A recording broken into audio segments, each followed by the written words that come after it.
ফের উদ্ধার টাকার পাহাড়, এবারও একেবারে আলমারিতে থরে থরে টাকার বান্ডিল সাজানো। এই ছবি মালদার মঙ্গলবাড়িতে তৃণমূল নেতার অনুগামী, যার ফ্ল্যাটে এই টাকার পাহাড় উদ্ধার হলো। আনুমানিক বাজার মূল্য 2.5 কোটি টাকা। বীরভূমের পর মালদা, 28 কোটির পর এবার 2.5 কোটি টাকা উদ্ধার হলো। আর এই নিয়ে কি বলছেন রাজ্যের পঞ্চায়েত মন্ত্রী দিলীপ ঘোষ?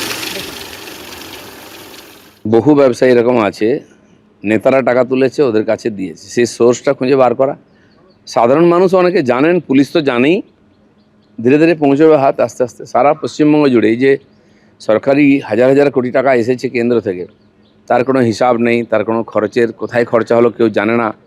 সমস্ত ডিপার্টমেন্টে সেই ফান্ডই নেওয়া হতো যেটা লুট করা যাবে। তাহলে আমাদের পঞ্চায়েত বিভাগেও বহু ফান্ড আছে, তার কাজ করে হিসাব দিতে হবে বলে সে ফান্ডই নেওয়া হতো না, হাজার হাজার কোটি টাকা নিত না। কারণ কি, তা লুটতে পারবে না। সাধারণ মানুষের কাছে টাকাটা যাক সে চিন্তা ছিল না। তো সে যেন শুরু হয়েছে, দেখুন অনেক দূর এগোবে ব্যাপার।